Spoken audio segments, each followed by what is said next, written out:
Hello, I'm Jill at engVid, and today we have a lesson on buzzwords. Okay, so this word in itself, I suppose, is a buzzword. So what is a buzzword? It's a word that's become very popular and people use it a lot. It's like a fashion in a new way of saying something, new vocabulary. Okay, so a buzzword or a phrase. And some people criticise them because they think they're overused. They're used too much, and when words get overused, people tend to lose touch with what the word actually means. They kind of use the word not really knowing the original meaning of it because it just seems convenient. And it's a word they hear other people use, so they copy without maybe knowing exactly what it means. So if it's overused, another word for that is a cliche. When a word is used so much, it almost loses its meaning. And also jargon, meaning a kind of specialised vocabulary that might be used in a particular profession or in a particular group of people, that only they really know what it means. That people outside that organisation or that group of people don't know what it means. It's a sort of specialised vocabulary for the jargon. So we have a few examples here then of present day buzzwords. Some are very new, some have been around for a while, but they're still popular. Okay, I think buzzwords sometimes they have quite a long life, and other buzzwords they're used for a year or two perhaps, and then they just they might disappear again. But these are currently used quite a lot. So let's have a look. So a fairly recent one is the new normal, and that's especially relating to COVID-19 and the way that we've all had to behave differently because of COVID. And at first, of course, it didn't feel normal at all. It wasn't normal to stay at home and not go out, not go to work, not travel on the train or the bus. But people had to get used to that, although it wasn't normal for them. People had to get used to it, and as time went on, people did get used to it, and they started calling it the new normal, and sort of getting into our minds that, oh, this is normal now because we've been doing it for quite some time. So it becomes normal, but it's a new situation, so it's the new normal. And as I often say, these phrases, you often get the same consonant sound, new, normal, a sort of sound pattern.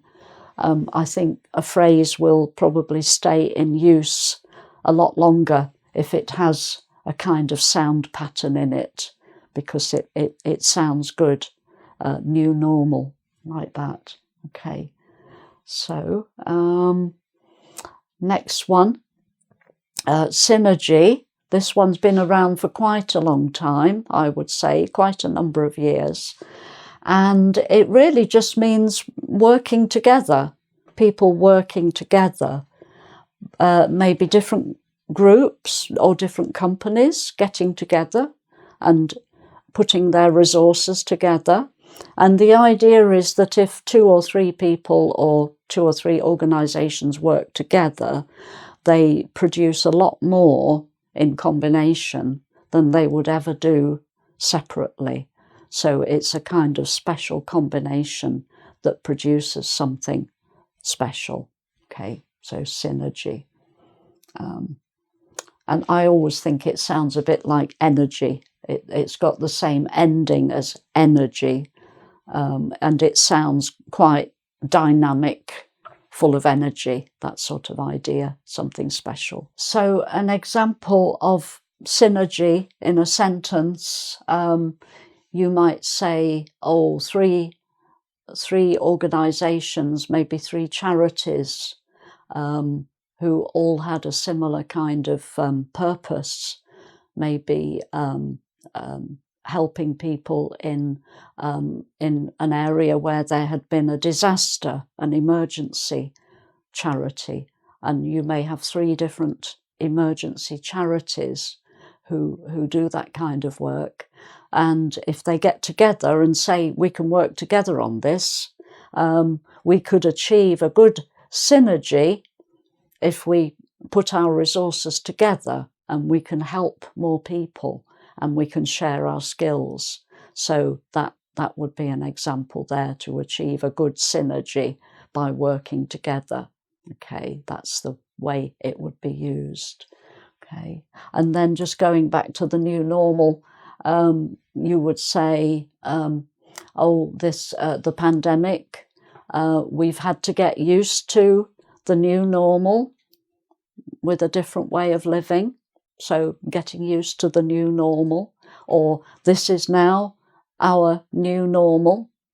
So that's how you would say it in a sentence. Okay.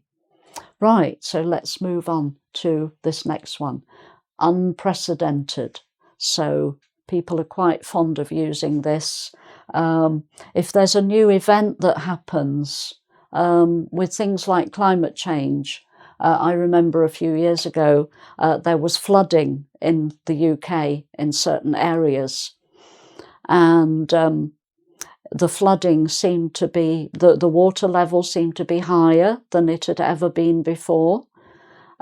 So people were saying, this is unprecedented. This has never happened. We've had flooding before, but it's never been as high as this. So, you know, this flooding, it's so high, it's unprecedented. But then on one news item, I remember, I think people's memories were not so good, and they were saying it was unprecedented, meaning it had never happened before, or the water level had never been that high before. But then somebody said, oh yes, but a few years ago the same thing happened. Don't you remember? It was bad like this a few years ago, and nobody did anything about it afterwards to try to stop it happening again. So they said it's actually precedented, not unprecedented. But that was a bit funny, because the word unprecedented is used, but people don't tend to use the positive precedented for some reason. They only use unprecedented, the negative one, where it's never happened before. And sometimes, as I say, it can be misused. If it's a really dramatic situation, people use the word unprecedented as if that's how you describe these situations, without thinking it actually means it's never happened like this before. And that may not be true. So, okay. Right, so the next one, to unpack something. So this is really a metaphor that comes from, if you think of a suitcase full of clothes, maybe you've gone on holiday and you go into your hotel room and you want to put your clothes away. So you open your suitcase and you unpack it. You take all the things out and you put them in the wardrobe, in the drawers. You put your toothbrush in the bathroom, things like that. Take each item out. But to unpack, this comes as a metaphor when, and I remember this word being used, many years ago, so it's been around for quite a while. So it's obviously a useful one, the fact that it's still being used. If you have quite a complicated situation, maybe something, a theory, in a philosophical theory, or something academic of some sort, and it's quite complicated, and there are different aspects to it. And you need to look at each separate aspect and look at this part and then that part and then another part, rather than try to deal with it all in one go. And so somebody might say, well, this theory, it's quite complicated. There's a lot of detail in it. We need to unpack it to be able to understand it fully. So to look at each part of it and understand the separate parts. So that's to unpack something, okay? Right, so that next one, to think outside the box is thought to be a good thing to do. In the past, it was also, and probably still, is described as lateral thinking, which means thinking sideways, thinking to the side, not just thinking in one place all the time, but to allow your thoughts to go further in different directions. So that's also, if you think of a box round your head, but then you try to think further outside that box. So it's a kind of creative thinking, you know, not to think too narrowly, but to think creatively. If you're trying to solve a problem at work, for example, and you've tried all sorts of things, but it's all a little bit conventional. So somebody might say, we need to think outside the box with this. Let's be a bit more imaginative and creative. We might find a better solution then. Okay, so that's that one. Right, this one, to reach out, I think I've only heard this used maybe in the past few years. I don't know if it's perhaps more American, and then it's gradually come here to the UK, and it's sort of spreading now a bit more. But to reach out really just means to make contact. Okay, but to me it sounds quite sort of human. You know, to reach out means to do this with your hand and with your arm, to reach out to somebody in a literal sense. So it sounds friendly, and I think it's meant to sound friendly, really. It's nicer to say in an email, thanks for reaching out, rather than thanks for making contact. You know, this is a bit cold compared with this sort of warmer, more human reaching out, more friendly. Okay. So then this one, I don't like this one very much, because originally it means a polite visit. Maybe if you've moved house and you're in a new area and you haven't met your neighbours yet, you might just go and knock on their door and say, oh, hello, we've just moved in next door. My name's whatever. So, and introducing yourself just to say hello, so that they know who you are and that you're their new neighbour. So that would be a proper courtesy call. You're calling on the new neighbour out of courtesy, out of politeness. But there's an or to this, or a but.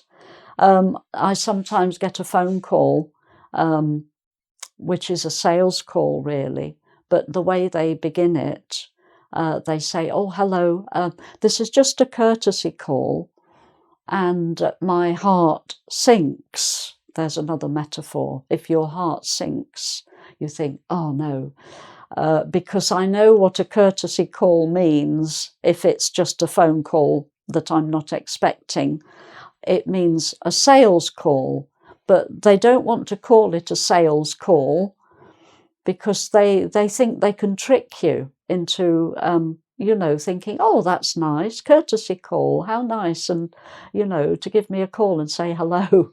But you soon find out as they start talking that they're wanting to sell you something.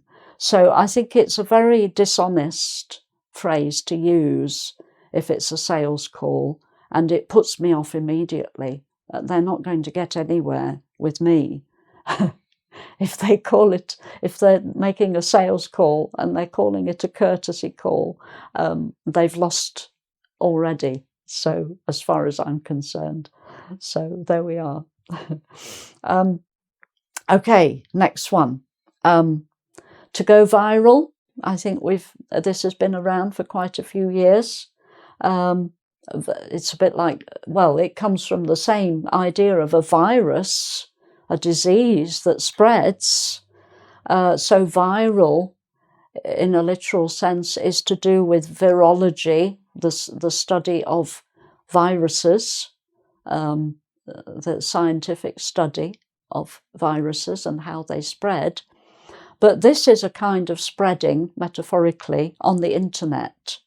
So if somebody posts a photograph, maybe, of a dog doing something funny, like dancing, a dancing dog or something, and it's really cute, and everybody loves it, and they keep sharing it, and then the other people share it, and it just multiplies around the internet. Millions and millions of people see it. That picture has gone viral. Okay, so because of the internet and technology, the way it works, I think this phrase is with us, for quite some time now. I don't see, unless it's replaced by some other term, but it's quite a useful one, though it means what it says, really. Okay, and then another internet one, to unmute, from video conferencing. I don't think I'd heard this word until, well, when I first started using Zoom for video conferencing early in the first lockdown in early 2020. And you're muted, and then you have to unmute to be able to speak, and then people forget to unmute, and you can just see their mouth moving, but you can't hear anything. That usually happens. I've done it myself quite recently, so it's easy to forget. So unmute, and people say, oh, you need to unmute. So remember to unmute before you speak, is how you would use it. So there we are. So I hope that's an interesting run through of some typical buzzwords and phrases that are being used at the present moment. If you'd like to do a quiz on this topic, just go to the website engvid.com and test your knowledge. Thanks very much for watching, and hope to see you again soon. Bye for now.